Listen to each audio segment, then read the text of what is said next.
Welcome to Tales from the Flipside, bringing you another episode of Deal or Flipside. We have two special guests this week. We have Skeleton Key Comics and Nerdy Girl. So let's go ahead and introduce. Welcome back, Tony. We'll Hey, start out thanks. with Skeleton Key Comics. Oh, I'm Tony from Skeleton Key Comics. This is my wife. Sammy. She runs most everything, so we are Skeleton Key. Yeah. And you can find us on Instagram. And I want to give a special welcome to Nerdy Girl. How's it going? Hey, thanks for having me. So I'm Danielle, Nerdy Girl Comics. If you don't know me, you can find me on Instagram at nerdy_girl_comics. And I'm having my first ever auction tomorrow on the Whatnot app. Go follow me on the Whatnot Comics at Nerdy Girl Comics. Should be fun. First time for everything. Come watch me either fly and soar or be a hot mess express. All right, and I want to thank Samson for getting Skeleton Key Comics and Nerdy Girl on. So let's welcome Samson. Hey, I'm Samson, Comic Book Journey. Long live the journey. All right, and who else do we have on our panel today? This is Red Hood Comic, your friendly neighborhood comic presser. Glad to be here. Hello, guys, girls. Sleepy John, the rational comic book brain side of Nico. Nice to meet the brain. Hey, this is Phil with Vintage Comics and Toys. Happy to always be here. All right, and I am Aaron. You can also catch me on Comic Book Food Chain. So yesterday we had a conversation about Comic-Con conventions. So that was a fun discussion panel on that. So if you have never seen Deal or Flipside before, I'll just go ahead and explain the rules real quick. All the panelists have signs that say either Dealer that show the Modern Playbook sign or Flipside that shows the cassette tape. I will throw up two books for comparison, and I will tell a little fun facts about each one, and then the panel will decide which books they would pick at that price point, and then I will pick two people on the panel to discuss of why they chose their picks, and then anyone is welcome to second. Afterwards, they each give their argument for that book. All right, so let's go ahead and bring up the slides and get this started. So I still want to thank Frank Gogol for creating this graphic for me, and hopefully Howie Mandel won't sue us.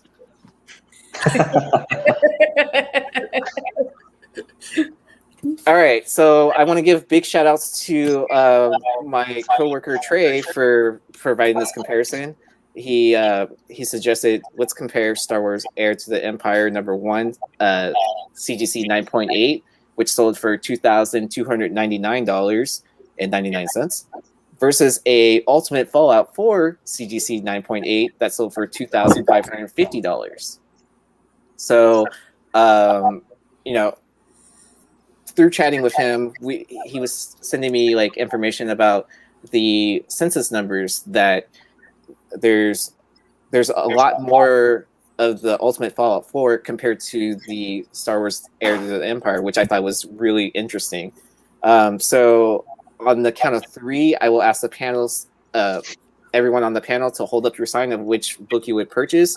Hold up the Flipside sign for Star Wars Heir to the Empire. Hold up a Modern Playbook for Ultimate Fallout 4. All right.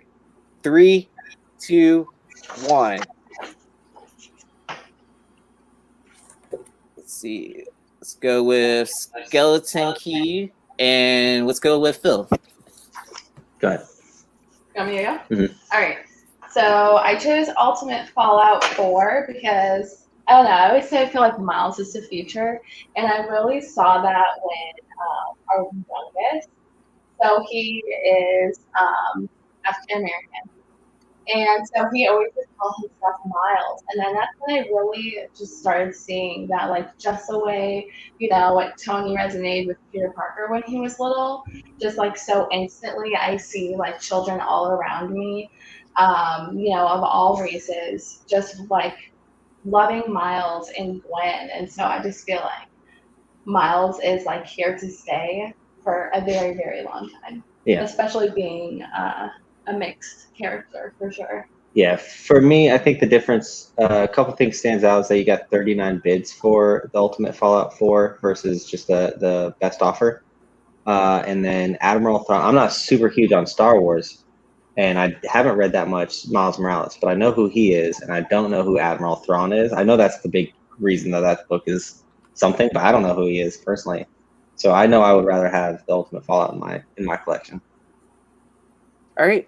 Before Phil rebuttals against that, I will say to the audience, please make sure to let us know which book you would pick. All right, Phil, the floor is yours. All right, so the Ultimate Fallout 4 has hit $3,000 plus already in this COVID market. However, the Heir to the Empire 1 is kind of on a dip, a little bit of a lull. We are seeing that villain first appearances are really, really hitting their stride. I mean, look at the first. I mean, we're seeing, okay, from the vintage side, we see Fantastic Four 5, right? Mid grade hitting like $22,000, right? And Admiral Thrawn here is the greatest villain that we could see on screen for all Star Wars. And we also got the first Mara Jade, which is rumored to show up, possibly, right? And there's rumors that they're going to be doing more of the Luke Skywalker stories in Mandalorian and the Boba Fett show. So I will count on the ceiling for this book to maybe hit 3,500 and get some good ROI on the Heir to the Empire 1. All right. Does anyone want a second? Well, I kind of agree with Phil. I mean, there's only a little over 200 copies in a 9.8 graded. And yeah, Miles Morales, there's no question he's going to be around for a very long time. But when you're looking from an investment standpoint, that book, Heir to the Empire ceiling, I mean, it hasn't even, I mean, the minute you have Admiral Thrawn, I mean, you just had a name drop, and the book caught fire. So when and I'm speaking to live action, when he appears on screen and he does what he does, it's going to be something special. But using that same logic, couldn't you also say that Ultimate Fallout 4 could become like the next Spidey 309.8? If we're talking strictly from an ROI, couldn't that be the book that goes to 6, 10? I mean, if we're talking especially a couple years out, I don't know. Miles Morales is special. And I feel like that's a book that's going to continue to go up. The Star Wars is going to pop and then come back down because it's going to be like one of those hype books, right? It becomes trendy for that moment, and then we see it come back down to where it settles in its floor, in my opinion, anyways. You know, can I add on to that? Yeah. Erin? Oh, so you know, I totally agree with Nerdy Girl.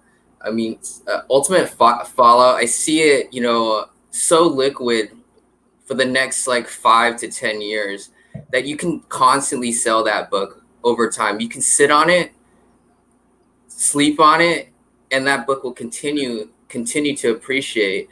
Where I feel that Star Wars, it's like a seasonal thing every year.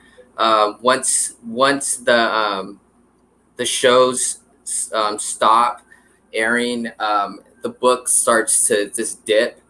Whereas Miles Morales, you got these kids and you got us adults chasing this book continuously every year.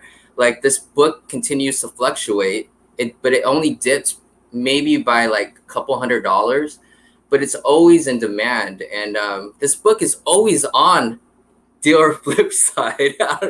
And, you know, I'm like, God, this is like the #1 book that we love to compare, and it shows. You know, this book is just a total standout. It's the book of like the decade, it seems. Yeah, so I just wanted to touch up on that. that this book hasn't made, and it blew up last year. Well, honestly, I don't think there's a right or wrong answer. I think both books are good to invest in. I mean, but Ultimate Fallout, it's plentiful. I mean, there's so many out there. But how many people hunt Ultimate Fallout versus Star Wars? Just playing devil's advocate, of course. Well, you really don't need to hunt for an Ultimate Fallout. You can find a 9.8 copy anywhere. Like, who wants Ultimate Fallout versus who wants Star Wars? Maybe not in this panel, but I mean, yes, Star Wars fans are crazy. They'll buy a book and then they'll stay in their collection forever. Like it'll never see the light of day again. And like as more and more copies disappear, like it's different. And then one thing I did see a lot of in the chat was a lot of people were saying like hero spec over villain spec and stuff like that. But can we all agree that like Star Wars villains are something different? Like people love the Star Wars villains and then gravitate towards them no matter what. Like it's almost like easier to speculate on Star Wars villains than the heroes. What is hey Phil, what does the 9.8 newsstand go for in Heir to the Empire? I've seen Save that question for later. So let's move on to the next book. All right. Oh no. Oh man, I want to continue on to Star Wars.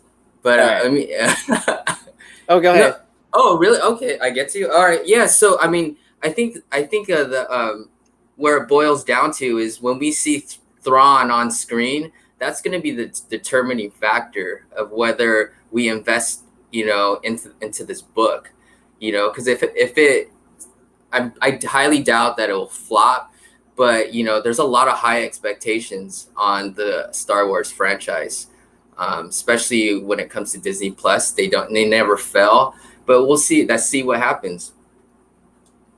All right. I just like to say one thing. So Miles Morales, of course, appeals to millennials, kids right now, but Thrawn also appeals to millennials and kids too. They've grown up watching Rebels, so I'm just saying it's an impact character. We've seen a character that just showed up in the Bad Batch that has a very, very strong connection with Thrawn. So you got about that's a great point. Yeah, we can go on for days about this. All right, so let's see what we have for our next set of books. All right, so this is from Rob's Comics. He does an international show on Flipside every once in a while, but he also sends me suggestions that I really enjoy viewing. So we have Sensational She-Hulk number 40, CGC 9.8, that sold for $552. Versus a Savage She-Hulk number 1, CGC 9.6, that sold for $530. So make sure to hold up your sign if you want Sensational She-Hulk number 40, or hold up the Modern Playbook sign deal for Savage She-Hulk.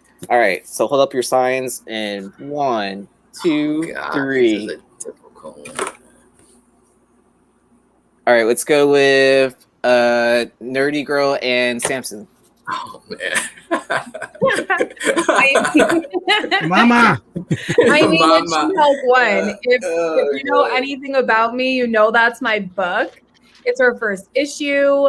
She hasn't yet come to screen. I know that other cover is so sexy, but it's She-Hulk 1. It's the book that started that series. Okay, so I picked this one because every time I see it, I see all these different She-Hulk covers, and I'm like, God, they're really, really good, and they're drawn very, very well. Nerdy Girl said, this is a sexy cover. I don't have it in my collection. As far as return on investment, I would still actually prefer to invest in the 9.6. But for personal reasons, I would definitely I would go for that 9.8. It's just a great cover. So basically, just be a cover buy for me. but at 40 bids, you know, I think it's a pretty hot book. I mean, you got people. There's a little bidding war going on with this at $552. And I don't know the census on 9.8 and the 40, but I don't know that there's many. Yeah. I didn't look it up. I didn't know what the books were going to be, but it's a great cover. Does anyone want to add on to either or book? Floor is open. The one thing I see with the first two. I noticed Tony and I put up the opposite sign. I was kind of surprised. I'm definitely with Nerdy Girl. The She-Hulk one is like the OG because that is her first appearance, and everything else wouldn't even be a thing if she didn't appear first, of course. And I settled with that one too because, you know, the Sensational She-Hulk 40 is a good cover, but all the Sensational She-Hulks are good covers. So really, good. they're all really good. They are. So that's all I had to say about that. Do you have anything? I like 9.8s more than 9.6s, and I see the first appearance pretty often, and I don't see created 9.8 number 40s or any of those comics ever anywhere. So for me, it's more that's what I would want in my PC because I don't ever see it. I've probably owned Savage She-Hulk a couple of times now, but I've never owned Sensational She-Hulk anything, I don't think.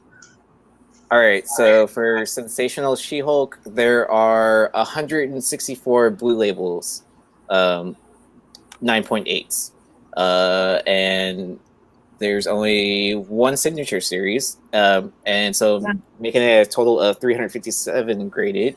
And let me look up Savage She-Hulk real quick. But one thing I do want to say while I'm looking this up is that I think Savage She-Hulk is a very iconic book. It is the last character that Stan Lee created, and so I always thought that was like a neat fact about that book. All right, so not Ravage 2099, or did he just write that? Did he just write that? But I don't know. I don't know if he created that character though. He had some. It might be the last Marvel character. He had some other offshoots. Yeah, he had some other stuff with like DC crossover stuff with Disney. Okay, so interesting fact. There are 3 9.9 Savage She-Hulks on the census. There's 2,373 9.8s and 2,689 9.6s, and a total of 9,227. Wow. For the Savage She-Hulk. Those are big numbers. I wasn't ready for. I guess those white covers though make it so much easier to get defects out because you don't see the creases all the time. Yeah, and the supply. Yeah, huge supply. One thing we've seen with these first two is, exactly, supply and demand. What's available when people are bidding? I bet this 9.8 was the only one out there, unless there's like a high buy it now. I kind of like the difference in these first two. The thing that I like is what is harder to find. What can you buy any day of the week?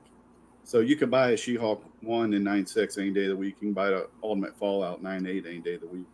The other two books, the Air and this She-Hulk, you cannot. And that's one thing that I like about comics is trying to find some of those books that you don't see as often. And that's really come to light in the modern day with variants. It's basically what, their appeal is based on. You can buy an AF-15 any day of the week, but you can't buy a Spider-Man 667 Del Auto any day of the week. I like that differential in books and availability. Yeah. It's a great point. All right, so moving on to our next set of books. All right, so it looks like we have another retracted bid statement on this one. So if you're not familiar with this, Kyle Wierson .art sent us this graphic, which I love, and he made a suggestion of retracting some of the information. So I have retracted both the price and the shipping costs and everything. So we'll just see the title and the grades of the book if they're graded. All right. So let's see what I brought. All right, so I had this on Drunken Chat for Dealer Drunk Side, which is basically the same as this show, but it started here on Tales from the Flipside. So if you caught that episode, you probably already know what the prices are. But these are updated prices of what sold recently in July. So we have Stray Dogs #1, cover A and cover B with First Prince. Excuse me about my dog. And then we have the Department of Truth #1, CGC 9.8. So make sure to hold up your sign for the flip side sign for Stray Dogs, and hold up Modern Playbook for Department of Truth. I think Aaron's dog has already voted, man. Right, he's choosing. All right, 3, 2, 1. Hold up your sign. All right, let's go with Sleepy, and let's go with Joe. Oh wait, that's the same book, isn't it? Let's go with Sleepy and oh no, I got it right. Yeah, Sleepy and Joe. Yeah, that's correct. Yeah. That Department of Truth, I really like the story. I haven't read Stray Dogs. People I've talked to that have read that liked it. I just can't get behind it. I've been the fact that it's an image label is the only thing that gives me hope. I've been through this type of spec bump before. Now, I will say we're in a different type of market now. There's definitely new money. There's new people. There's new collectors. The covers are great on these. The series that I'm recollecting it's a little bit different, but I'm still going with Department of Truth. Great story, great covers. I really like the art in Department of Truth. Plus, that one's already optioned. I'm going to take that right now. Stray Dogs may be the long term, but I'm not putting any money in it right now. Yeah, I mean, I see your point, but like Stray Dogs is so different and it's so fresh, and the art is phenomenal. You look at the Silence of the Lambs cover there, and it just pops. And the things that they've done with these homage movie covers are just fantastic. And it just it's a breath of fresh air, something different. It's already been optioned. They're going to continue on with another series. Stray Dogs has been optioned. Yeah, Stray Dogs has been optioned. Yeah, it actually. Oh, go ahead, Aaron. Yeah, Stray Dogs is optioned by Paramount. Tony Fleeks has a connection with some Hollywood producer at Paramount. They used to be roommates, I think, like before they both became creators in their field. Yeah, but Department of Truth has also been optioned. Yeah, but like you look at potential, right? They can make a whole bunch of toys. They can do more books. I mean, it and it's twisted too. You get the perspective for the dog's perspective on everything going on. It is just so different, and it's good for the comic books. We need to see some different things, man. I think. I agree. Have you read Department of Truth? That's one that's going to grab definitely a certain niche of. I would say they're both good, but like, is that just that's for 2 books, right, Aaron? And if they're near mint, like So for the the auction is for both books. Yeah, and so they're like around the same price. I'll say that. Let's just say if they're near mint, you send them off to get graded. You got 2 9/8 against 1 9/8. Oh, we don't play that here on Dealer Flip. we don't play crack and repress. We don't play. Just say they're 9/8. Yeah, and then also by the time you get it back graded, it'll probably already be released by that point. Not if I go to CBCS, man. No, I just yeah, man. It could be a toss up, but I'll go with the 2 books over 1. All right. Does anyone want to add on to either Stray Dogs or to Department of Truth? Oh man, this was a very difficult one. They're both going to be very controversial, and but then when I was watching Drunken Chat, shout out to Ninth Wonder, he pointed out that the world continues to change basically, so this book might be outdated in the future, because the world is constantly changing. It may appear to be a good book right now. It may appear to have its shock value, but at the end of the day, personally, I would choose to me, which would be a timeless classic, something very new and edgy, especially when you involve dogs, and horror.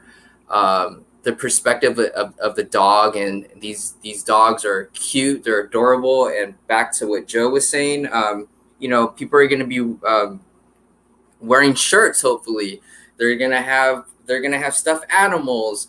People are gonna watch this movie. Hopefully, 5 years from now, 10 years from now, kids are gonna try to watch this when their parents are gonna say no. I mean, this book or this series has something going on. They can do a part 2, a part 3. The list goes on. So I would definitely invest in Stray Dogs. But I do understand what Sleepy is saying. This one's a really tough one, but I'm gonna go with Stray Dogs. I think it just has just so much potential moving forward. As people started reading the book and started to like it, it started to explode. It didn't explode because there was hype on James Tynion, Yeah. Automatically, anything Tynion does, it's people are, oh man, he's a hot writer. I got to buy that book. This book, Stray Dogs, was based on the story and kind of the creativity of the covers. So, I mean, the story is what made the book rise in value, not a particular writer, Yeah, a great point. It was very organic too. Right. I mean, it just slowly started creeping up. Yeah, and people started talking about it. I was like looking, and then finally I just said, "Whoa, I gotta get in here and see what this is all about." Yeah. I'm still waiting for Mighty Mel to give me a pick. So, Mel, if you're watching or watching on the rewind, make sure to send me your pick, man. I still want to know which one you would pick. Anyways, here are the updated prices as of July 13th and 14th. So the Stray Dogs that's coming from Canada sold for $159 with $16 in shipping. And then the Department of Truth sold for $150 plus $15 in shipping. So, yeah. So, I mean, they're still relatively around the same price. I think there's like a $10 increase in the Stray Dogs from when I had it on Dealer Flipside or Dealer Drunk Side. What does Stray Dogs 9.8 go for, Aaron? I can look that up real quick. Cover A. Let's see. Take that, Sleepy. I got you. I'm looking. I'm looking up Department of Truth, the rare 8th print that they are not going to release. I'm printing it out as we speak here. It's a orange cover, and it's a rare 1 of 1. I just checked it. 1.5 million it's going for. All right. So for the Silence of the Lambs homage, a 9.8 sold on July 8th for $448, and a Stray Dogs cover A sold on the same day for $356. Oh my gosh! Man, I just made $600. Yeah. All right, so let's move on.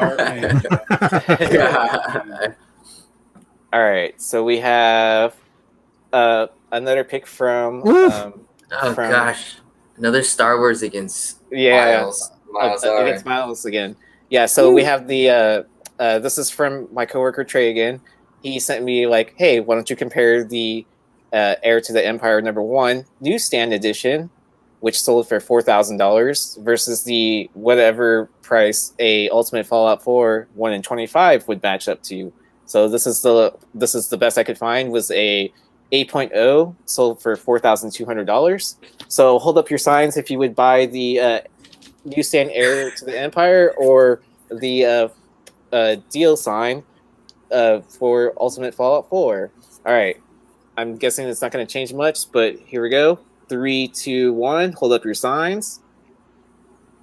Let's go with Skeleton Keys and Nerdy Girl. They have opposite picks today. Did we pick the same? Okay. So I went with this one, like basically with my business hat on and not my collector hat on, where I see, this might sound weird, but I see most of like the Star Wars books like pop like super hard when the movie comes out or the show, the characters like really introduced, and then a lot of people drop their books because it's kind of a risk to wait until to see if the character is going to die off or keep going type of thing. So I would take the 9/8 Star Wars and then let it go, essentially. And it's tough because I love Miles so much. Like I love. I'm surprised. But variants, I don't know. It's tough with the variant because my concern is like You said girl fight. looking at I know my wheels are like my ears are like I am shocked and I am disappointed right now. well, you might not be disappointed in my answer, maybe. But I'm thinking like I don't think I'd want to hold on to an 8.0 variant. Agreed. Especially a modern one, because his first appearance is his first appearance in the first print, right? And I'm a second print owner, and I think that, but like in the future, what happens when all those 9/8s and 9/6s get tucked away? Like that's what I think about. And like your buyer pool shrinks and shrinks the higher the price goes. So like when a 9/8 becomes 20 grand in a few years, I guess it depends too. Are you buying it to hold it, or are you buying it to flip it? So you have to have that mindset too, because I know historically, like as those crazy high grade increase in value, it brings up the lower grade copies just naturally. So Miles, I think, is going all the way. I think we're going to look back and this is going to be like the 60s and 70s and 80s, like iconic characters. And he's one of those people. Yeah, I agree. So I want to give a shout out to Steve Horn, My Bargain Comics.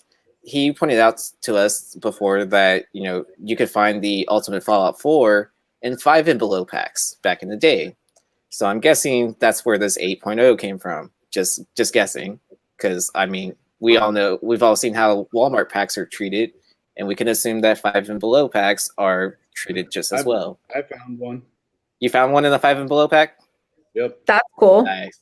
Oh wow. So Did you grade it? No. Did you just tell him you're holding it? Yep. All my Miles stuff is holding. I think both of these for me would be like for the shop, be like if I had to buy one, I would let go of either one, but probably the Star Wars one with Thrawn coming out. I would grab the Thrawn one as well, only because it's the newsstand, and I think I could find, counter to what Nerdy Girl was saying, I could find those probably 10 people that will buy this for just a crazy price, where selling an 8.0, even though it's the 1 in 25, it's not, it doesn't do the same thing to me as a collector, you probably want to grab the 9/8 first print, like the one. Yeah, I would rather have the 9/8 first print over the 8.0 variant, even though it's like way different. On top of that, there's only 22 9.8s newsstand in existence. And this book came out in 1996, 95. Yeah, so they've already been graded if they're going to get graded most of the time. Yeah. I mean, unless somebody That's valid. That's assuming there's none before they started noting new stuff. that, yeah, They didn't do that's that from the true. beginning. But I And I then doubt how it. many of those copies are yours, Joe?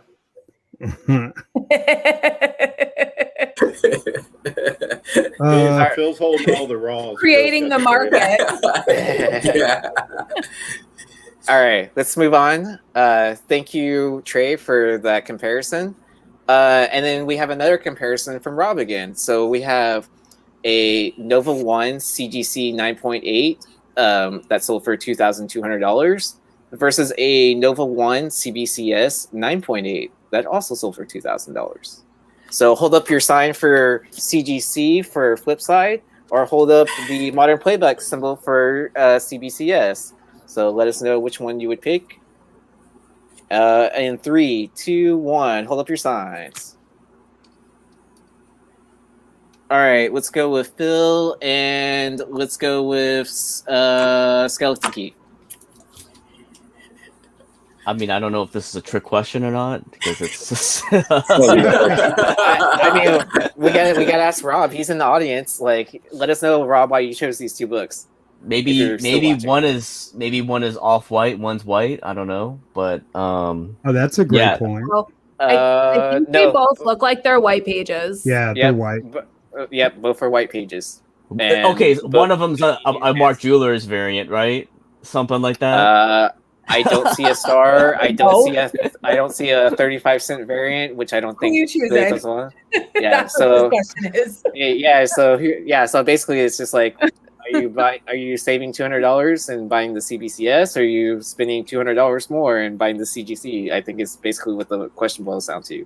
I am gonna say I believe in Jay-Z. He resonates, right, with the people that are collecting comics right now, the new wave. That's what I'm going at. I hope CGC keeps their reputation and goes forward and be the premier grading service for all comic collectors. So, CGC. All right, so let's hear why the choice is clear. Let's go CBCS. So yeah, I chose CBCS because I wanted to save $200, and I've also never had an issue with the 9.8. Whereas we actually have a CGC 9.8 with a color breaking stick on it, and that's not great. You know, it's not great to see that. So, but we also have a CBCS. We have a couple CBCS books that are 9.8 that don't look it. Hey, look at me. Shoot. All right. I want to remind the audience that we also had Dennis Barger on for one of our roundtables discussing about CBCS and CGC. But yeah, I'm sure that we'll have another panel discussion on that at some point in time. So let's move on to our next set of books. I just want to add, if you want to save $200, just switch to Geico. If you're talking about comics, I love that 9.8 problems comment. I just can't believe that book is at $2,000. Like, are you serious? Like, really? Hey, yeah, I want to say like what the price was like half of this last year. Yeah, they were. Yeah, I'm just cheap comparatively to what other stuff has gone up over the last year for like Bronze Age first appearances. Yeah, I just don't like Nova. All right. So this is also from Rob. So we have Miss Marvel 2018, Stephanie Hans, Frankie's Comics Virgin variant that sold for $250 versus a Adam Hughes Catwoman 51 9.8 that sold for $250. So if you're going with the store variant, hold up the Flipside sign, or if you're like Catwoman, hold up the Modern Playbook symbol for the deal sign. So hold up in 3, 2, 1. So let's go with Sleepy, and let's go with Skeleton Key. Or no, let's go with Phil. Let's go with Phil. Take it away, Phil. Well, I mean, I'm just gonna go with the upside. Bubblegum covers are hot. This is the one that's gonna follow the Melina for Miss Marvel. We got Miss Marvel coming out later this year. Once people see the upside of the actress playing her, which is of Pakistani descent, I think people are gonna be like, "Wow," you know. So this is a variant that has a lot of upside, I think. Yeah, I don't disagree with you on that. I really liked the idea when they first started doing the Virgin variants, store variants, but I quickly soured on them when I thought about what they were actually doing. In terms of this, there's a trade dress of this. I would just get the trade dress. It's a great cover, great art. I do love it. I have the trade dress. I think the Catwoman has solidified itself in comic books as an iconic cover, especially when you mention that it's an Adam Hughes cover. If you think about Adam Hughes' work, it's some of his iconic covers. This is definitely going to be up there. This will be up there, I think, for a very long time, as long as Hughes is relevant, as long as people are just buying comics based on the cover art. This one will be up there for a long time. All right. Does that anyone have anything to add to either or book? All right, let's move on. So, like I said, we will have a new roundtable with a Modern Playbook team. It's going to be bangers with a caveat that it's non-variants, or if it is a variant, it's a open to order variant. I will be editing that either, let's say tomorrow, and it'll premiere Saturday morning. All right, so for our next comparison, we got some from Nico, George in the comments. So we have a X-Men 94 CGC 5.5 old label off white pages versus a X-Men 129 CGC 9.6 that sold for $1,600. So hold up Flipside for the old CGC label, or hold up the Modern Playbook for the 9.6 X-Men book. Oh my gosh, this was 3, 2, 1. Hold up your signs, please. All right, let's go with Joe, and let's go with Skeleton Key.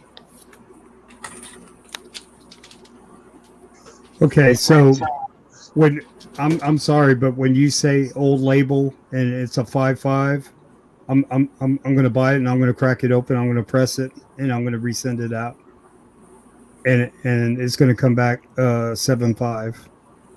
I can promise you that. Period. Right. The end. We talked about this already. We had a disclaimer on this. Sorry. I couldn't even pick. That's like waving a piece of meat. That's waving a piece of meat.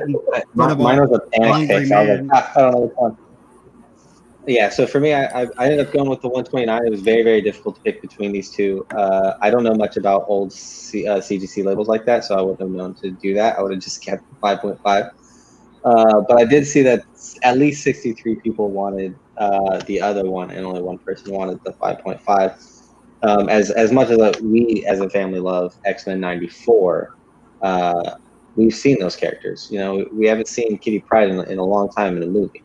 We all know mutants are coming, so that's where I would go. I would say that I couldn't decide between the two. I feel like I'd have to disagree. Of course, like without seeing the book, like you can't be 100% sure. But where the 94 is just so much black. That book is so tough. It's just so much black. There's so much open space for scratches and dings and this and that over time. I would definitely get it relabeled just for it to go on the wall. But picking between two of them is kind of like picking between your kids. I love them both. They're both a really good book. It's just a matter of which one you really decide to get first. Of course, like, now I love them both.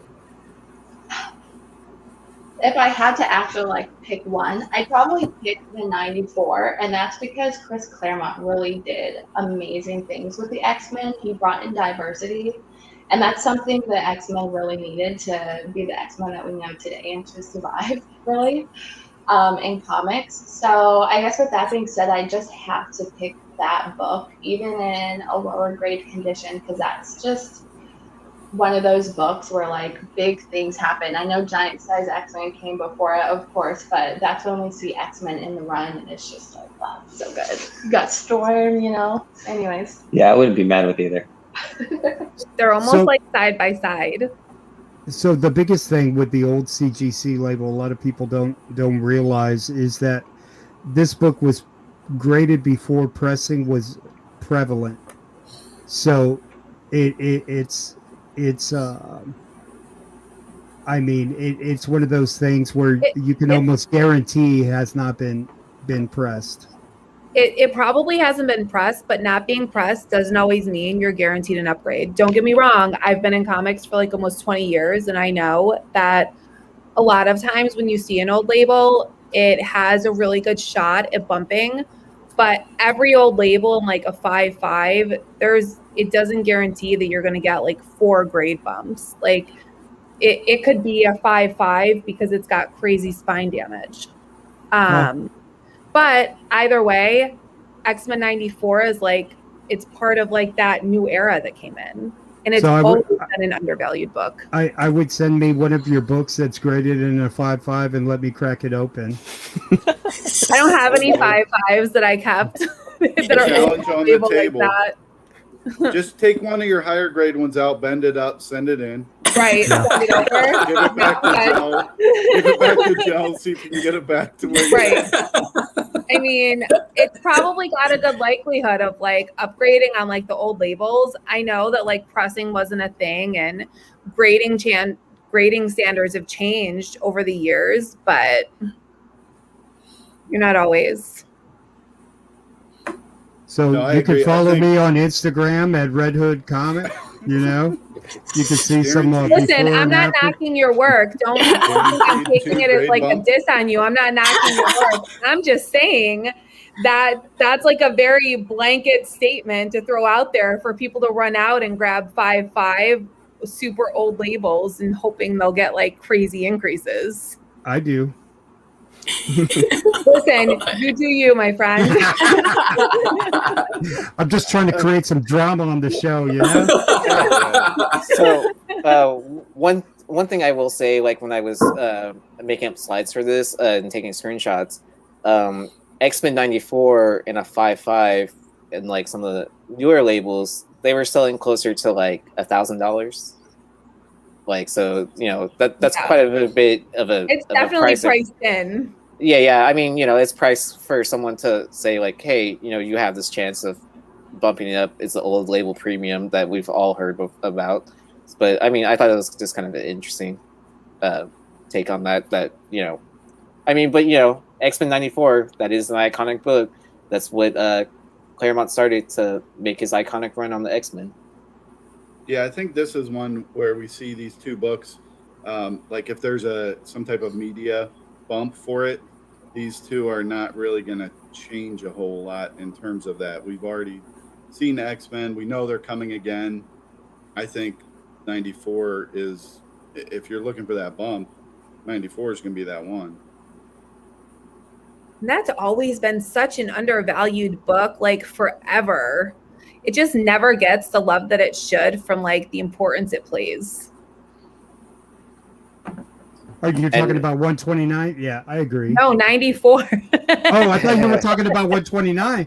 129 really doesn't get the love. I mean, now it is. Now it is. Yeah.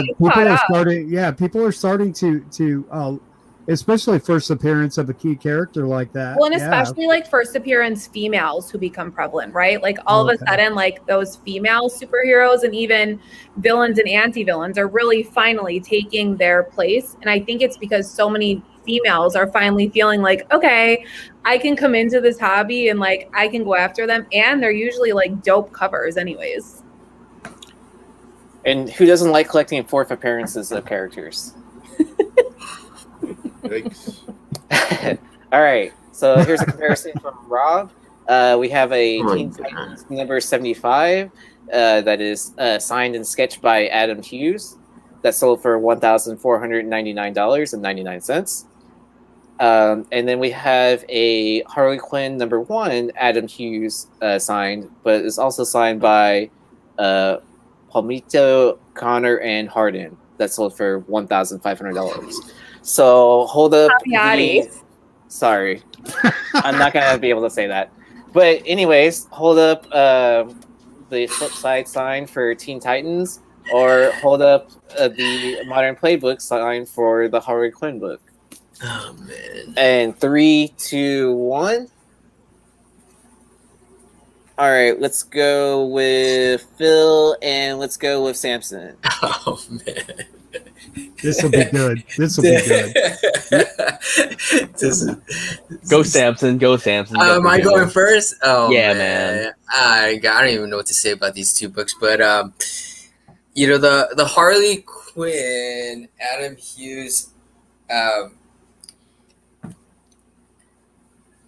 I'm just reading the comments. Gosh, see, I mean, the Harley Quinn, Adam Hughes variant. It seems like it's always coming up and selling. So, for me, I would just go with that. The Teen Titans, I'm just unsure about it. 75, but since I'm a Harley Quinn fan, I'm gonna go with what I like, and Harley Quinn's the one. Yeah, I feel like the Harley Quinn 1 Hughes cover is kind of like that. I get the feel of that Catwoman jailbait cover, where it Yeah. kind of like hit a lull, versus this Teen Titans 75 is just super rare. Like people who are like die-hard Adam Hughes covers, they have this as their top 5 books they have to get. Plus, you get the Raven sketch on the remark on the cover. Yeah. It's extra bonus, man, you know? So Yeah. you got 2 girls on the cover. And that book, oh man, dude, that could be shit. That could be like the X-23 Delato cover. If it could ever realize its potential. It's just such a hard book to get in 9.8. Even 9.6, man. Like, I would even consider shelling out $800 to $1,000 if I was a collector getting a 9.6 blue label. Right. If it's out there. So yeah, just knowing the Adam Hughes market, yeah, I'd have to go with the Teen Titans 75. I know, gosh, yeah, it was a sketch too. Oh my gosh, yeah, that was a tough one. Oh, man. So let me throw this one out here, because this is an interesting one that I don't have the market knowledge on. I remember this Harley Quinn coming out. It was hot right out of the gate.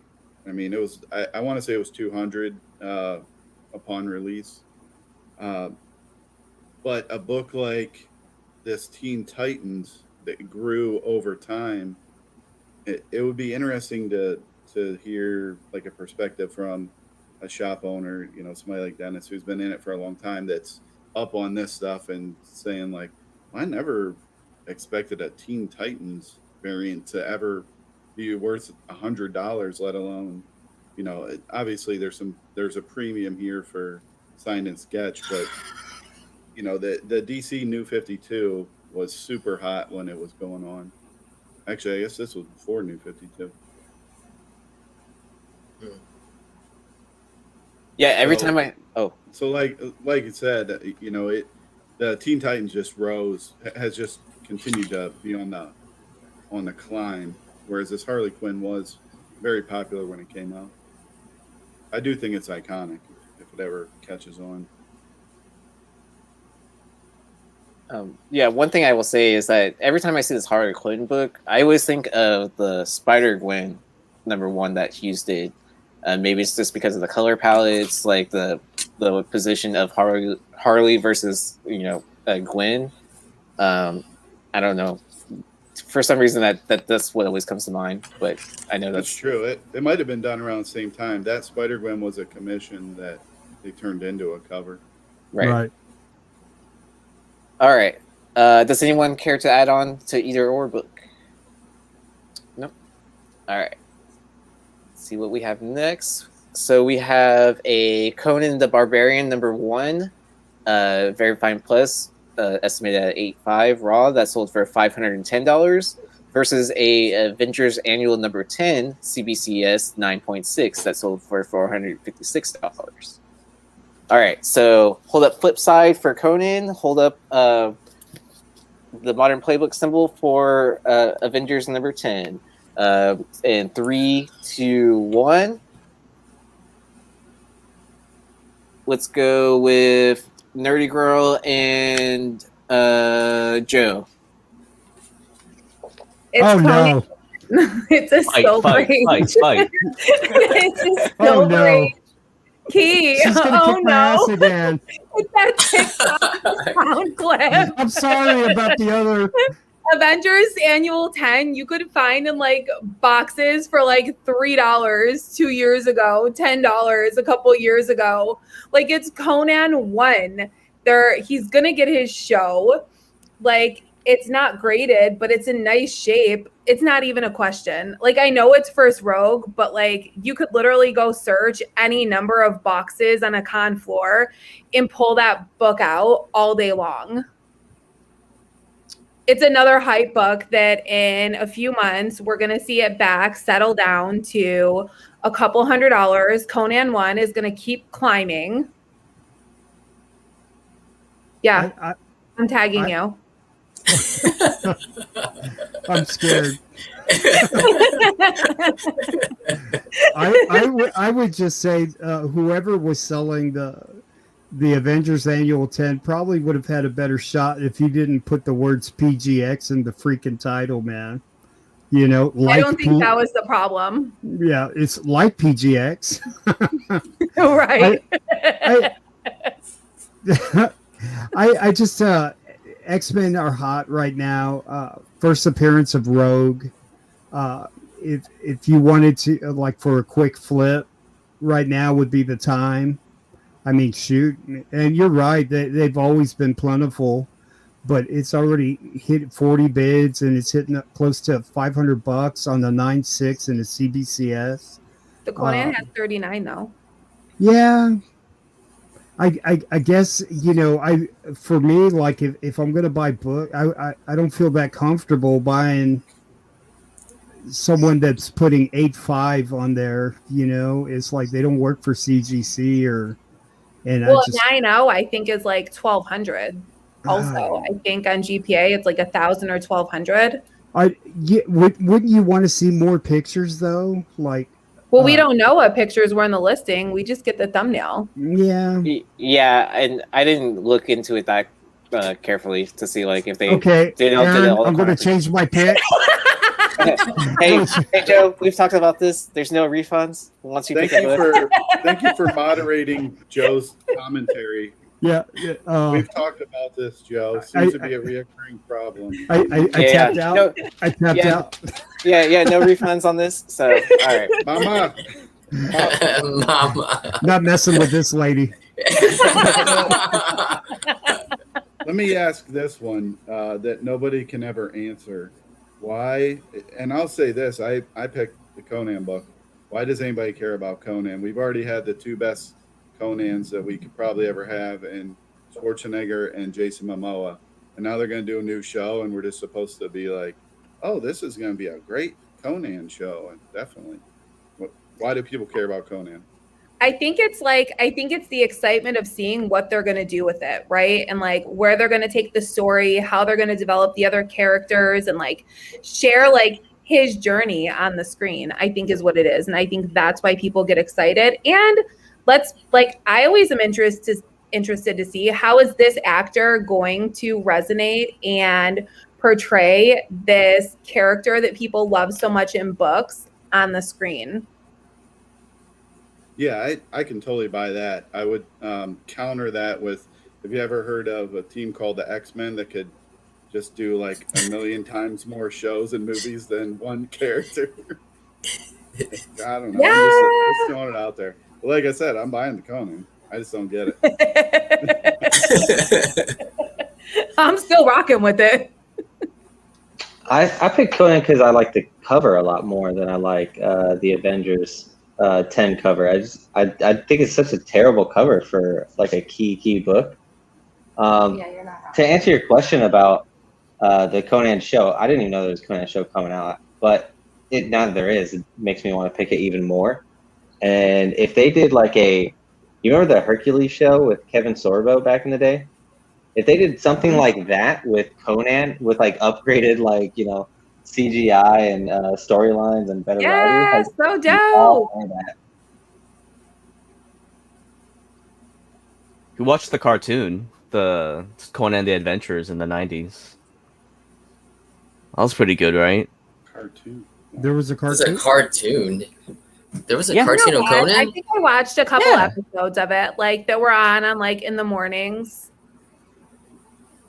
Yeah. Yeah. I mean, I just Maybe think that sporadically.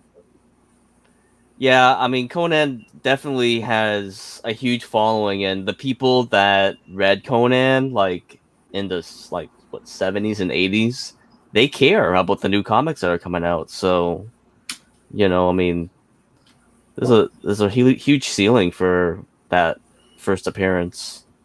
Yeah, I mean, you don't get them. You don't see that many Conan books, especially this one, the first, especially in an 8.5. That's a really high grade for this Silver Age book. As much as I love Rogue, I would actually invest in the Conan. I think a silver over, what is it? It's a copper. What is this? Rogue? Yeah. Is it copper or bronze? It's our bronze. I think it's in the between. I think it's a bronze or a copper. I think it's a bronze, copper, and no, it's Either way, it's plentiful. Yeah, plentiful.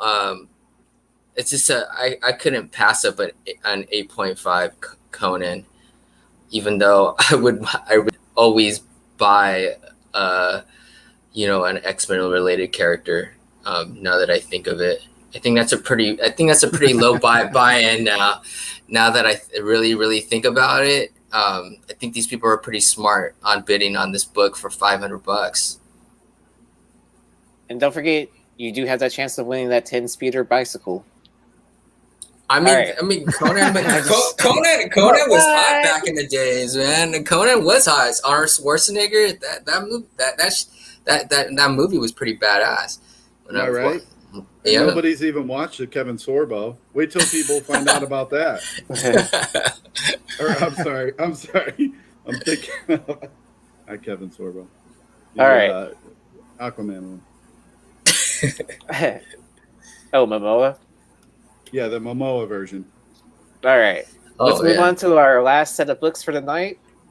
So we have Tales of Suspense number 52 at a 3.5 that sold for $1,100 versus a Boom, Something is Killing the Children number 1 cover A CBCS 9.8 that sold for $1,100.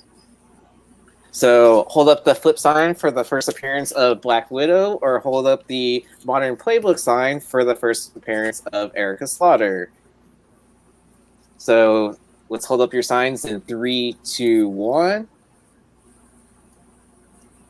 Let's go with Skeleton Key and Joe. Oh no. I knew what you were gonna say. The girls are after you, Joe. Joe, it's nice having you on here. Get him, Sammy, get him. You know what? I've never talked comic books with elite talent like this female talent, and so I'm impressed, very impressed. That is for sure. Impressed by what? That we Knowledge have of your- knowledge. He said Basically, he No, said no. we suck. and We have got some good comic people. knowledge. Not You're impressed that we have comic knowledge and can debate our points. Yay. Joe, I got a Hashtag shovel. winning. I got a shovel in the mail to you. Poor Dig a guy, little but deeper. Yummy. either Finish way. him. Oh man, these girls are awesome, dude. They know their stuff. That's cool. I guess that would be like if girls were talking about sewing and then I one upped everybody about sewing, you know? Oh, Yeah. okay. Second shovel is in the mail. Right. Right. Hey man, I Send know me how your to sew. address. I have a bag of glitter to send you. No, I'm just kidding. I'm just kidding. Hey, I'll say this about sewing though. If you hand sew, it's the same knot as a fishing knot. I don't know how to sew my own Let's clothes. get, I'm let's not get gonna back to lie. talking comics. Okay. It was a lot more fun than talking about knots. All right. Okay. So, yep, Joe. Who- why are you who's picking going this up? first? I don't. It doesn't matter. Ladies first. Good. Okay. So I picked Tales of Suspense. First appearance of Black Widow. I love this book and I have this book, so like personally and emotional, that's like good. But I mean, you can't go wrong with those Silver Age keys. I feel like, you know, in my opinion, I feel like those books from like the Silver Age and the Golden Age are just going to just constantly go up over time. And I think that runs across the board with like a lot of items that are vintage across collectibles. But it's Black Widow, and so much has really come to life from her since her first appearance.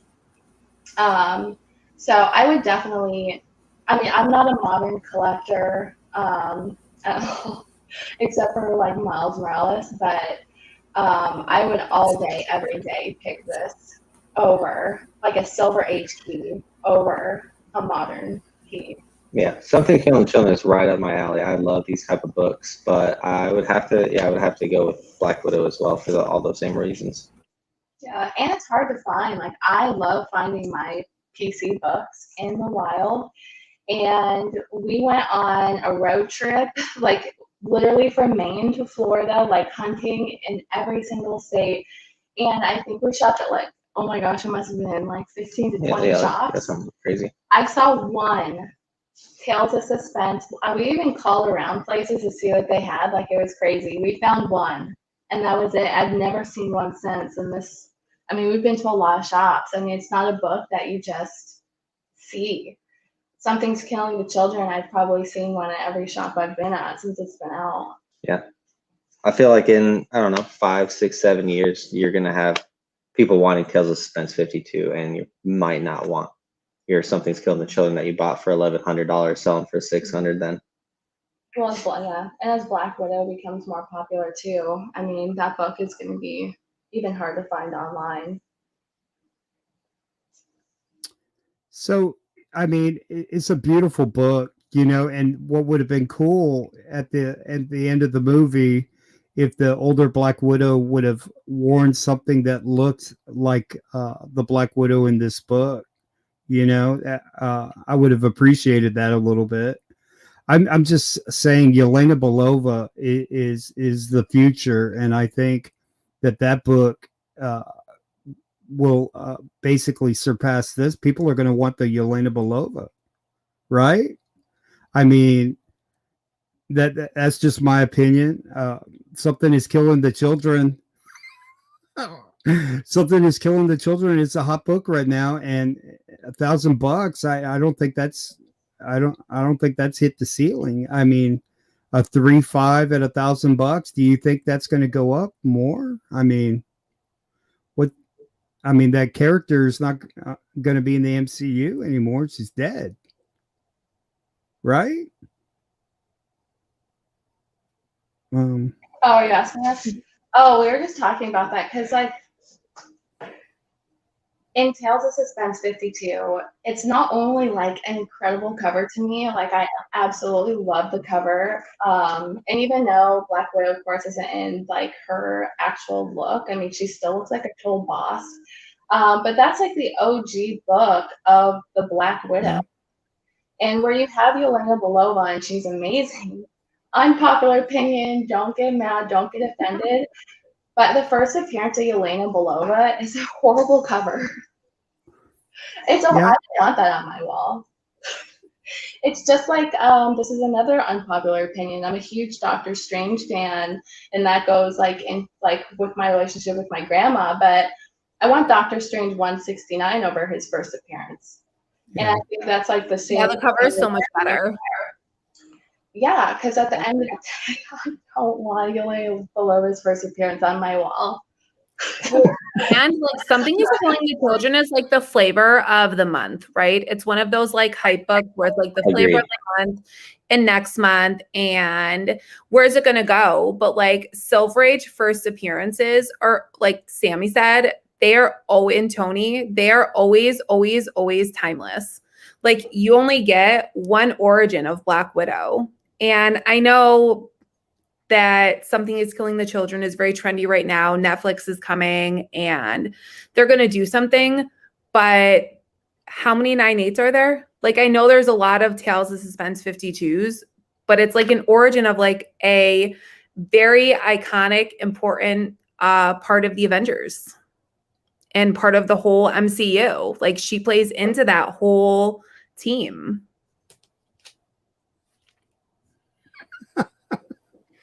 Yeah. Hey, Joe. Like I say, no refunds. So. I want to hear your comments, Aaron, on this. Why would on the Marvel Blue Chip versus a cult following versus a indie book that's like, you know, one of my favorite indie titles of all time right now. It's, you know, it's a hard choice, like definitely. You know, we're also comparing different ages. Like you're talking about, like, you know, a Silver Age book at a 3.5 versus a modern 9.8, and you know, I definitely agree that the price of Something is Killing the Children hasn't peaked out yet, but I feel like it's going to get closer and closer. Like once we get casting announcements. Once we have, you know, we already know that it's going to be on Netflix, and then once we see that preview, I think that's what will ultimately decide, like, hey, where does this book hit? And then, you know, once we see it released all on Netflix, I feel like prices will go back down and kind of stabilize, or unless it like causes like this huge like, I guess like pop culture icon thing where it's like, oh, they had the perfect casting, they had the perfect everything, editing, all that. I mean, does anyone really talk about the prices of what Umbrella Academy is selling for right now? The one recent book that I can think of that has probably seen a slight increase in independent books and Netflix would probably have to be Sweet Tooth. But how much are raw copies of that selling for right now? You know, Invincible, yeah. I mean, I guess that, you know, but that, you know, that could be like the exception to the rule because that's also on Amazon. But look at also The Boys. I can give you 20 books that haven't. You're right. Yeah, exactly. So I mean, like, you know, I mean, and that's also on Amazon, which is a different kind of platform and streaming, and they also kind of build up their audience too. When you watch a season of that, you see a new episode every week versus on Netflix, we're given the entire season all at once. Someone binges it the entire weekend and then it's done, you know, until the next season comes out. And then even then, like, are the prices really going to increase? Are they going to stay the same? Like, I don't know. Could it still be story driven, you know, because Something is Killing the Children just started back up again. And, you know, we're getting into the Erica's origins and stuff like that. So, you know, where are these writers going to take their material from? Are they going to take it from what's already currently out in this like first story arc, or are they going to continue and wait to see like what Tynion writes up for the ongoing stories? And do they reverse of what they're going to show on film? Are they going to, you know, start with the origin and then get deep later into what the original story arc that we've seen already? I don't know. I don't have the answers. I'm not a producer. I just follow comics. So, but if I'm, you know, spending money, on this. You know, I bought in early to Something Is Killing Children. I've thought about buying a second copy until they made the announcement. And to me, like, I'm considering to start selling some of my extra copies and stuff like that, and like maybe even reinvest into something else. But would I reinvest my money into a Blue Key Marvel? Maybe. For $1,000, would I probably invest into something else that might hit a bit faster? I probably would. But if this was my choice, yeah, it's hard to pass up on the Silver Age book, even if it is low grade. All right, so I want to thank everyone for participating in Dealer Flipside. Once again, welcome back, Skeleton Keys. Let us know where we can catch you next. Okay, well, you can find us on Instagram, Skeleton Key Comics. We just launched our YouTube channel, so you can find us here at Skeleton Key Comics. And you can also find us on the Whatnot app. We do frequent sales a couple times a week there, and on there we change up our handle a little bit. It's skeleton_key_comics. A couple of times a week. Don't let her fool you. They're beasts on Whatnot. She does sales like 5 times a week. I swear she's always streaming on there. Oh, it's so fun. Never mess with anyone named Nerdy Girl.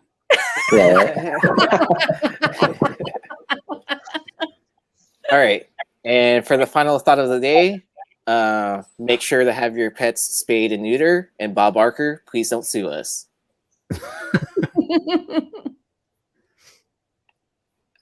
I messed up. Here we go.